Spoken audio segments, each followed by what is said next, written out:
પ્રકાશ પ્રક્રિયાની અંદર આપણે જે છેલ્લા લેક્ચરની અંદર છે એ શું જોયું હતું તો કે છેલ્લા લેક્ચરની અંદર છે E1 અને PS2 ની વાત કરી હતી.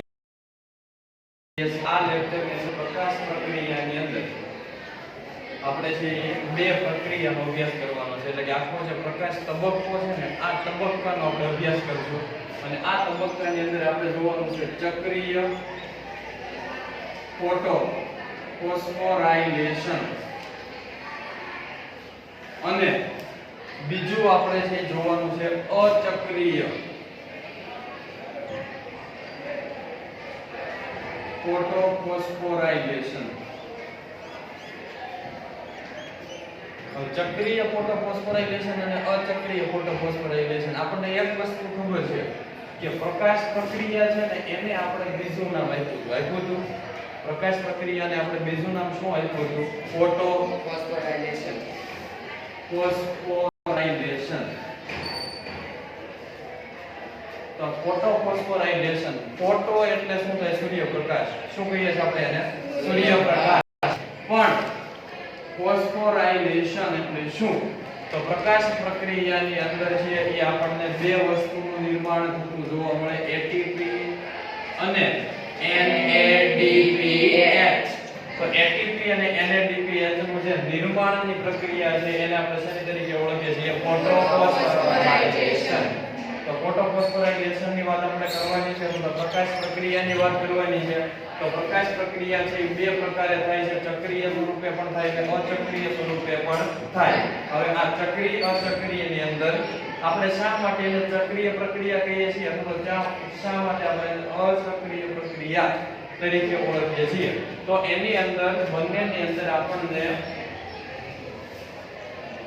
ઇલેક્ટ્રોનનું વહનના આધારે આપણે એને પ્રકાર પાડ્યા છે. શેના આધારે? ઇલેક્ટ્રોનના વહનના આધારે આ બે પ્રકાર છે એ પાડ્યા છે. હવે બંને પ્રકાર છે એની અંદર પહેલા છે આપણે જોઈશું છે અચક્રીય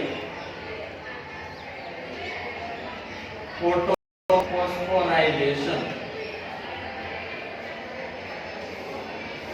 તો અચક્રીય ફોટો ફોસ્ફોરાયલેશન અથવા તો એને આપણે કહીએ છીએ અસક્રિય, એને આપણે કહેવાય નોન સાયક્લિક.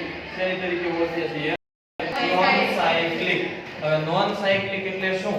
તો આગળના લેક્ચર આપણે એક વસ્તુ છે એ બીજી પણ ભણ્યા હતા કે વચ્ચે આપણને એક જ અણુ શેનો જોવા મળે? Chlorophyll N. અને આ ક્લોરોફિલ A છે એને આપણે ઓળખતા હતા પ્રક્રિયા કેન્દ્ર તરીકે. અને આ પ્રક્રિયા કેન્દ્ર છે એની આજુબાજુમાં જો ક્લોરોફિલ A છે કેવું રંજક દ્રવ્ય છે? મુખ્ય રંજક દ્રવ્ય છે.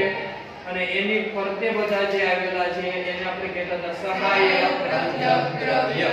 એટલે ક્લોરોફિલ A છે પ્રક્રિયા કેન્દ્ર તરીકે, રિએક્શન સેન્ટર તરીકે કામ કરે અને એની ફરતે શું આવેલું છે? સહાયક રંજક દ્રવ્યો છે એ આપણને જોવા મળે. હવે શું થાય છે કે સૂર્યપ્રકાશના કિરણો આ આપણે જોઈએ છીએ સૂર્યપ્રકાશ અથવા તો સનલાઇટ માંથી જે સૂર્યપ્રકાશના કિરણો આવશે અને આ સૂર્યપ્રકાશના કિરણો છે એની અંદર કે એક તો પ્રક્રિયા કેન્દ્રમાં જે ક્લોરોફિલ A છે એનું શું કરશે? શોષણ કરે. અને આ સિવાય સહાયક રંજક દ્રવ્યો છે, આ સહાયક રંજક દ્રવ્યો પણ શું કરે છે? સૂર્યપ્રકાશનું શોષણ. હવે સૂર્યપ્રકાશનું શોષણ થશે એટલે મુખ્ય રંજક દ્રવ્ય તરીકે ક્લોરોફિલ A પણ શોષણ કરશે, દ્રવ્યો પણ શોષણ કરે. સહાયક રંજક દ્રવ્યો શા માટે શોષણ કરે? કે સહાયક રંજક દ્રવ્ય સૂર્યપ્રકાશ શોષી અને કોને આપે? Chlorophyll N.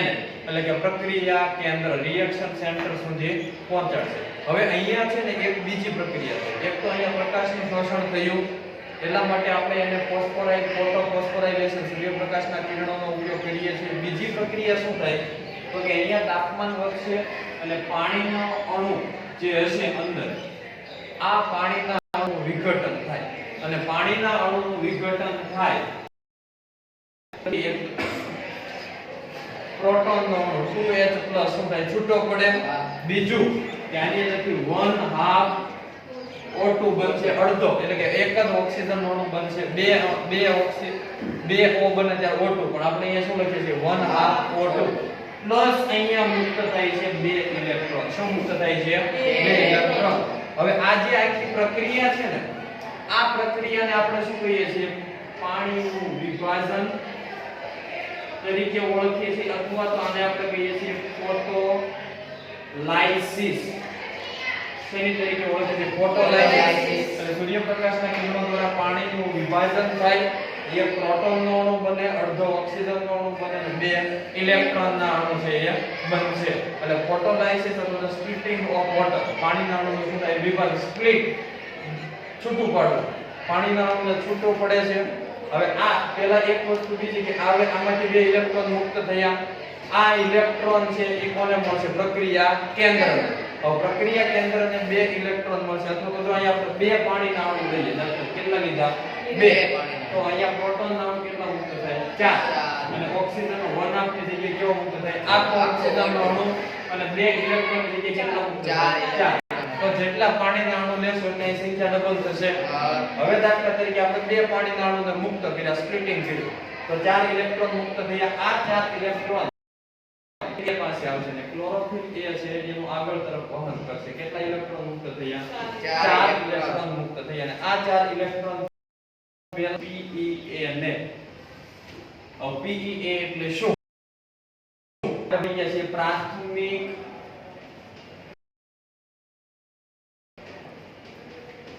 શું કહીએ છીએ? પ્રાથમિક બીજાણુગ્રાહક, primary electron acceptor. Primary electron acceptor PEA એટલે બે 4 ઇલેક્ટ્રોન મુક્ત થયા. આ 4 ઇલેક્ટ્રોન ક્લોરોફિલ એ મુક્ત કર્યા, સ્પ્લિટિંગ ઓફ વોટર, પાણીના અણુમાંથી, અને ઈ કોને મળ્યા? PEA, પ્રાથમિક બીજાણુગ્રાહકને. હવે પ્રાથમિક બીજાણુગ્રાહકને ઇલેક્ટ્રોન મળ્યા, ઇલેક્ટ્રોનનું ઈ આગળ તરફ વહન કરશે. ક્યાં વહન કરે? આગળ તરફ. હવે પહેલા કે આ આખી પ્રક્રિયા છે ને એ ક્યાં થતી હોય? તો આ આખી પ્રક્રિયા દાખલા તરીકે હું અહીંયા દોરું છું. આ આખી પ્રક્રિયા, આ આખો વચ્ચેનો ભાગ, આ થાઇલેકોઇડનું ઉપરનું પટલ છે. કયું છે? થાઇલેકોઇડનું ઉપરનું આવરણ, અને નીચે આપણને જોવા મળશે થાઇલેકોઇડનું નીચેનું આવરણ. એટલે આ પ્રક્રિયા આપણને ક્યાંથી જોવા મળે? થાઇલેકોઇડના બે પટલની વચ્ચે. આપણે આવું થાઇલેકોઇડ દોરતા હતા, તો આ થાઇલેકોઇડના બે પટલની વચ્ચે આ આખી પ્રક્રિયા આપણને થતી જોવા મળે. અને આપણે એ પણ ભણ્યા હતા કે અહીંયાથી અણુ આવેલા હોય એટલે રિએક્શન સેન્ટર થાઇલેકોઇડના બે પટલની પહેલા છે એ નીચેથી શરૂઆત થાય, એટલે કે અહીંયા PEA ઉપર એટલે કોને મળે? પ્રાથમિક બીજાણુગ્રાહકને 4 ઇલેક્ટ્રોન મળ્યા. ઇલેક્ટ્રોન તરફ પાસ કરશે, એટલે આગળ બીજા ઘણા બધા આપણને અહીંયા પદાર્થો જોવા મળે, અને આ પદાર્થો છે એને ઇલેક્ટ્રોન શું કરે છે? પાસ કરે. અને એની અંદર જે પહેલો પદાર્થ આપણને જોવા મળે છે, આ પદાર્થને આપણે ઓળખીએ છીએ PQ, અથવા તો એને કહેવાય પ્લાસ્ટોક્વિનોન. શું કહેવાય? પ્લાસ્ટોક્વિનોન. એટલે પ્રાથમિક બીજાણુગ્રાહક છે એ પહેલા કોને આપશે? પ્લાસ્ટોક્વિનોનને ટ્રાન્સફર કરશે. છે ને પ્લાસ્ટોક્વિનોન. પણ બીજી વસ્તુ એક યાદ રાખવાની કે અચક્રીય ફોટોફોસ્ફોરાઇલેશન હોય તો શરૂઆત છે ને અહીંયા આપણે ક્લોરોફિલ એ દોર્યું, પણ અહીંયા રંજક દ્રવ્ય તંત્ર આપણને PS2 હશે. શું હોય? PS2. એટલે દાખલા તરીકે PS2 હોય તો અહીંયા P680. એટલે જે આપણને મળે છે, આપણે અત્યાર સુધી કોમન રંજક દ્રવ્ય તંત્ર જોયું હતું, એના રંજક દ્રવ્ય તંત્રને આપણે બે ભાગ પાડતા, PS1 અને PS2. તો PS2 પાસે કેટલા હશે? કેવી તરંગલંબાઈ? 680. એટલે 680 તરંગલંબાઈ વાળા સૂર્યપ્રકાશનું શોષણ કરશે, અને આ સૂર્યપ્રકાશમાંથી પાણીના અણુનું સ્પ્લિટિંગ થશે. 4 ઇલેક્ટ્રોન મુક્ત થયા. પહેલા મળ્યા પ્રાથમિક બીજાણુગ્રાહકને, ત્યાંથી મળ્યા પ્લાસ્ટોક્વિનોન. પ્લાસ્ટોક્વિનોનમાંથી મળે છે CYT. એટલે આ 4 ઇલેક્ટ્રોન અહીંયા આપણે દર્શાવવાના છે. આ 4 ઇલેક્ટ્રોન કોને મળ્યા? CYT. CYT છે ને એને આપણે કહીએ છીએ સાઇટોક્રોમ તંત્ર તરીકે ઓળખીએ. શેની તરીકે? સાઇટોક્રોમ તંત્ર. અને આ સાઇટોક્રોમ તંત્ર પાસે ઇલેક્ટ્રોન આવશે, અને આ સાઇટોક્રોમ તંત્ર છે ને આ અહીંયા ADP પ્લસ ફોસ્ફેટ ના અણુને જોડી, અને શું બનાવી નાખે એટીપી નો બનાવશે એટલે કે અહીંયા એટીપી ના અણુનું નિર્માણ થયું આ સાયટોક્રોમ તંત્ર છે એ આગળ આપશે અને પીસી છે એને આપણે કહીએ છીએ પ્લાસ્ટોસાઇનિન એટલે પેલા આપણે જોઈએ પ્લાસ્ટોક્વિનોન અહીંયા આપણે તો પેલા મળ્યા PQCYT અને PC અહીંયા ચાર ઇલેક્ટ્રોન આવ્યા પાછા પણ વચ્ચે અહીંયા આ ઇલેક્ટ્રોન માંથી એનર્જી વપરાઈને શું બની જાય ATP હવે આ પ્લાસ્ટોસાઇનિન છે આ પ્લાસ્ટોસાઇનિન ઇલેક્ટ્રોન આપે છે PS1 ને કોને આપે એટલે જો અહીંયા દાખલા તરીકે આની બે વચ્ચે પ્રક્રિયા PS2 છે અહીંયા PEA આવ્યું જ્યાંથી કોને આપ્યા PS1 ને તો અહીંયા PS1 છે તો એની ફરતે પણ આપણને શું જોવા મળશે રંજક દ્રવ્ય તંત્ર આપણે આને 1 કહીએ છીએ તો 1 હોય એટલે અહીંયા આપણે P700 પણ લખી શકાય તો 700 નેનોમીટર તરંગ લંબાઈનું શું કરશે શોષણ કરશે અહીંયા પાછા ઇલેક્ટ્રોન મુક્ત થશે એટલે હવે બે પ્રક્રિયા થાય અડધા ઇલેક્ટ્રોન ઉપરથી આવ્યા અને અડધા ઇલેક્ટ્રોન પાછા એને શું કર્યું શોષણ એટલે આને PS1 છે ને એને બે બાજુ પણ શોષણ કરી શકે અને પ્લસમાં PS2 માંથી જે ઇલેક્ટ્રોન આવ્યા એ પણ એને મળશે હવે આ ઇલેક્ટ્રોન છે એ ડાયરેક્ટ કોને આપશે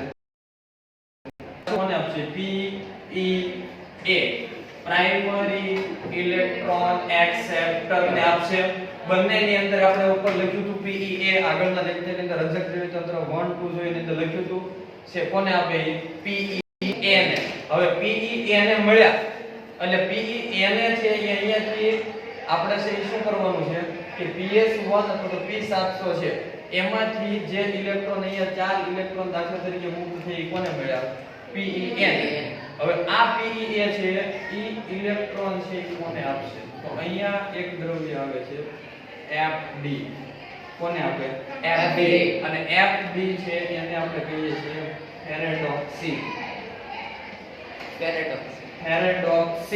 FD અને FD છે ને આ FD પાસે ચાર ઇલેક્ટ્રોન આવશે ને એટલે એક તો ઇલેક્ટ્રોનનો ઉપયોગ કરશે પ્લસ આ FD છે ને એની પાસે ઉત્સેચક છે NADP રિડક્ટેઝ કયો ઉત્સેચક છે NADP રિડક્ટેઝ અને NADP રિડક્ટેઝ ઉત્સેચકની હાજરીમાં NADP પ્લસ અહીંયાથી H2 સોરી 2H પ્લસ જોડાય છે શું જોડાય 2H પ્લસ તો આ 2H પ્લસ ક્યાંથી આવ્યા તો કે અહીંયા આપણે જોયું તો ચાર ઇલેક્ટ્રોન છે ક્યાં વહી ગયા હતા PS2 માં ઓક્સિજન છે એ તો ક્યાં વહી જાય છે મુક્ત થઈ જાય છે તો ચાર હાઇડ્રોજન ચાર પ્રોટોનના અણુ વધ્યા આ ચાર પ્રોટોનના અણુ એમાંથી બે એક ઓક્સિજન મુક્ત થાય બે પ્રોટોનના અણુ બને આ પ્રોટોનના અણુ અહીંયા આવ્યા NADP સાથે જોડાણા અને અહીંયા બનાવી નાખશે NaH2 શું બનાવે છે NaDH2 હવે NaD શું થાય તો આપણે યાદ રાખવાનું છે નિકોટિનેમાઇડ એડેનાઇન ડાઇન્યુક્લિઓટાઇડ ફોસ્ફેટ એને આપણે કહીએ છીએ NADP નિકોટિનેમાઇડ એડેનાઇન ડાઇન્યુક્લિઓટાઇડ ફોસ્ફેટ આ આખી પ્રક્રિયા છે ને આ આખી પ્રક્રિયાને આપણે શું કહીએ છીએ અચક્રીય પ્રક્રિયા હવે અચક્રીય પ્રક્રિયા આપણે શા માટે કીધી છે કારણ કે ઇલેક્ટ્રોન છે ઇલેક્ટ્રોન પોતાના મૂળાને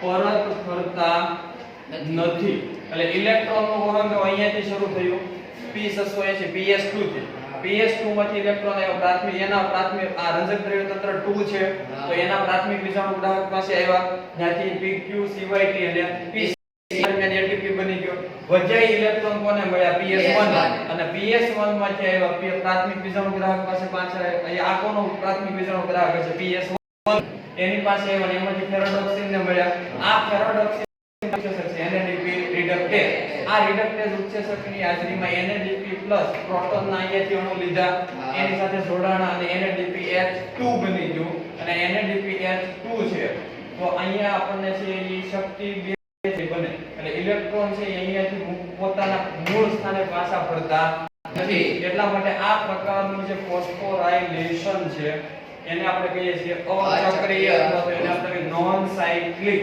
ફોટોફોસ્ફોરાયલેશન આ પ્રક્રિયા ક્યાં થાય છે થાઇલેકોઇડના બંને આવરણની વચ્ચે એટલે પ્રક્રિયા આખી કઈ રીતે થતી હોય આ થાઇલેકોઇડ છે તો અહીંયા O2 અહીંયા શું મુક્ત થાય O2 અને O2 ક્યાં મુક્ત થાય થાઇલેકોઇડની અંદરના ભાગમાં ક્યાં મુક્ત થાય અંદરના આ ઓક્સિજન આપણે એ મુક્ત કર્યો ને આ O2 છે ને સ્પ્લિટિંગ ઓફ વોટર એનો આ અંદરની સપાટી થાઇલેકોઇડનું જે અંદરનું પટલ આપણે આજે જોયું નીચેનું અહીંયા અંદરના પટલે પાણીનું સ્પ્લિટિંગ થાય એટલે પાણીનું સ્પ્લિટિંગ થાય એટલે ઓક્સિજન અહીંયા અંદર મુક્ત થાય અને NADP છે ને અહીંયા આપણે મુક્ત કર્યા NADP H2 તો આ પાછું અહીંયા ઉપરની સપાટીએ ક્યાં મુક્ત થાય ઉપર અહીંયા આવેલો રિડક્ટેઝ એટલે NADP સીધા મુક્ત થશે ઈ ક્યાં મુક્ત થશે બહાર એટલે આ બહારનો જે ભાગ છે ઈ ભાગ કયો છે સ્ટ્રોમા અથવા આપણે એને કહીએ છીએ આધાર તરીકે આપણે એને ઓળખીએ છીએ તો સ્ટ્રોમાની અંદર છે શું મુક્ત થાય છે NADP H2 અને ATP બંને સ્ટ્રોમા કે આધારકમાં મુક્ત થઈને ઓક્સિજન અંદરનો જેનો ભાગ છે અંદરનો ભાગ એટલે કે આ જે આખું જે થાઇલેકોઇડ છે એની અંદરનો ખાલી ભાગ જે સ્ટ્રક્ચરની અંદર આવશે નહીં તો આખી પ્રક્રિયા સમજાણી આપણે અચક્રીય ઇલેક્ટ્રોનના વહનના આધારે આપણે એના પ્રકાર પાડ્યા છે અને આપણને ખ્યાલ છે કે પ્રકાશ પ્રક્રિયા હોય એટલે પ્રકાશ પ્રક્રિયા કોને કહેવાય કે જેની અંદર છે શક્તિનું નિર્માણ થાય એને તો આ આપણે જોયું શું જોયું છે અચક્રીય ફોટોફોસ્ફોરાયલેશન હવે આપણે જોવાનું છે ચક્રીય ફોટોફોસ્ફોરાયલેશન અને પછી આપણે બંને વચ્ચેનો તફાવત છે એ જોશું તો ચક્રીય ફોસ્ફોરાયલેશન અથવા આને આપણે કહીએ છીએ સાયક્લિક અચક્રીય શું કહેતા હતા નોન સાયક્લિક ચક્રીય છે આપણે શું કહીશું સાયક્લિક પ્રક્રિયા ચક્રીય સાયક્લિક શા માટે કહીએ હવે આપણને ખ્યાલ આવી જાય કે ઇલેક્ટ્રોન પોતાના મૂળ સ્થાને પરત ફરે છે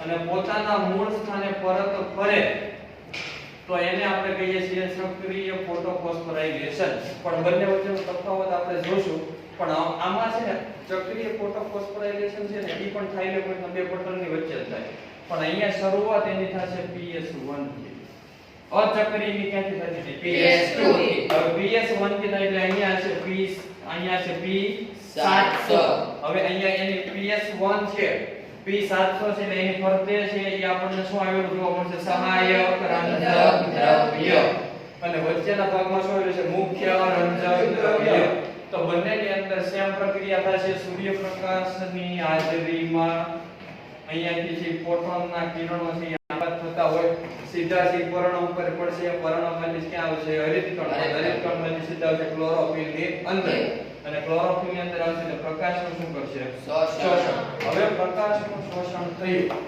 અને આ પ્રકાશ છે એ પહેલા PEA પ્રકાશનું શોષણ થયું પણ અહીંયા બે ઇલેક્ટ્રોન મુક્ત થશે કેટલા બે પણ એક વસ્તુ યાદ રાખજો અહીંયા સ્પ્લિટિંગ ઓફ વોટર થતું નથી કારણ કે સ્પ્લિટિંગ ઓફ વોટર થવા માટે ક્યાંથી શરૂઆત થવી પડે PS2 અને અહીંયા શરૂઆત ક્યાંથી થાય PS1 તો PS1 માં આપણે નીચે વોટર દર્શાવ્યું છે તો અહીંયા PS1 છે તો અહીંયા પાણીના અણુ વિભાજન સીધા આવ્યા પ્રાઇમરી ઇલેક્ટ્રોન એક્સેપ્ટર પાસે અને ત્યાંથી આવશે સીધા FD ફેરોડોક્સિન કોની પાસે આવે ફેરોડોક્સિન આ ફેરોડોક્સિન પછી આવશે આપણે જોવા મળે PQ CYT અને BC એટલે અહીંયાથી બે ઇલેક્ટ્રોન દાખલા તરીકે મુક્ત થયા તો આ બે ઇલેક્ટ્રોન આપણે આ થશે તો બધાના ફૂલ ફોર્મ આપણને ખ્યાલ છે FD એટલે શું થાય ઓક્સિન PQ એટલે પ્લાસ્ટોક્વિનોન અને CYT એટલે શું થાય સાઇટોક્રોમ તંત્ર સો સાઇટોક્રોમ તંત્ર આપણે એટલા માટે લખીએ છીએ આપણે થોડું ટૂંકમાં ભણીએ છીએ પણ હકીકત અહીંયા B6 BF આવા 3-4 ભાગ વચ્ચે આવે ઈ બધાને એક કેવું હોય તો આપણે શું કેવું સાયટોક્રોમ તંત્ર. તમે આગળ જશો કોલેજની અંદર તો ત્યાં તમારે જે આમાં થોડું એડ થશે. અહીંયા તો આપણે પ્લાસ્ટોક્વિનોન લઈએ પેલા ક્વિનોન આવે. શું આવે? ક્વિનોન. અને પ્લાસ્ટોક્વિનોન છે ને એની પછી દાખલા તરીકે અહીંયા ક્વિનોન આવે આગળ અને અહીંયા QH2 એટલે કે હાઇડ્રોક્વિનોન આવે. એની અંદરથી પ્રોટોન મુક્ત થાય. પણ આપણે આ બે દર્શાવવું નથી. આપણે સીધો આપણે એટલું યાદ રાખવાનું છે કારણ કે વધારે કન્ટેન્ટ તમે જેમ આગળ ભણશો કોલેજની અંદર એમ તમારે ડિટેલમાં આખું સ્ટ્રક્ચર છે એ આવશે. તો અહીંયા નીચે આપણે PC એટલે એને શું કહેશું? પ્લાસ્ટોક્વિન. હવે પ્રક્રિયા છે એની અંદર FD માંથી પ્લાસ્ટોક્વિનોન પાસે સાઇટોક્રોમ તંત્ર પ્લાસ્ટોસાઇન. પણ આની અંદર બે વસ્તુ થશે. એક તો F થેરોડોક્સિન પાસે આવે એટલે થેરોડોક્સિન ADP પ્લસ ફોસ્ફેટ નામોને જોડશે અને શેમાં ફેરવી નાખે? ATP માં. પછી સાઇટોક્રોમ એટલે સાઇટોક્રોમ તંત્ર પણ એક કામ કરશે. ADP પ્લસ ફોસ્ફેટ નામોને જોડીને શેમાં ફેરવી નાખશે? ATP ની અંદર. એટલે બે જગ્યાએ ATP બન્યા. એક તો થેરોડોક્સિન પાસે અને સાઇટોક્રોમ તંત્ર પાસે. હવે ઇલેક્ટ્રોન જે વધ્યા આ ઇલેક્ટ્રોન પાછા ક્યાં વહી જાય છે? પોતાના મૂળ સ્થાને પરત ફરે. એટલે પ્લાસ્ટોસાઇનિન છે. આ પ્લાસ્ટોસાઇનિન માંથી ઇલેક્ટ્રોન પાછા કોને મળે? PS1. PS1 માંથી આ રીતની આખી પ્રક્રિયા શરૂ હોય. પણ તફાવત શું છે? તો બેની અંદર તફાવત આપણે જોઈએ તો પહેલો તફાવત એ ચક્રીય અચક્રીય. આ બેમાં આપણે તફાવત જોવાના છે. ચક્રીય ફોટોફોસ્ફોરાઇલેશન ઇલેક્ટ્રોન પોતાના મૂળ સ્થાને પરત ફરતા નથી. અચક્રીય ફોટોફોસ્ફોરાઇલેશન ઇલેક્ટ્રોન પોતાના મૂળ સ્થાને પરત ફરે છે. ચક્રીય ફોટોફોસ્ફોરાઇલેશન PS1 PS2 બંને ભાગ લેશે. અચક્રીય ની અંદર PS2 અને PS1 બંને ભાગ લે. પણ જ્યારે આપણે ચક્રીય ફોટોફોસ્ફોરાઇલેશન ની વાત કરીએ ખાલી કોણ ભાગ લેશે? જ્યારે આપણે અચક્રીય ફોટોફોસ્ફોરાઇલેશન ની વાત કરીએ ત્રીજો તફાવત તો એને સ્પ્લિટિંગ ઓફ વોટર થશે. જ્યારે અચક્રીય ફોટોફોસ્ફોરાઇલેશન ને સ્પ્લિટિંગ ઓફ વોટર એટલે કે પાણીના અણુનું વિભાજન થતું નથી. અને પાણીના અણુનું વિભાજન નથી થતું એટલા માટે ચક્રીય અચક્રીય એટલે ચોથો તફાવત કે એની અંદર ATP નું નિર્માણ થાય અને NADP બંનેનું નિર્માણ થાય છે. NADPH2 લખી શકાય તો NADPH એવું પણ આપણે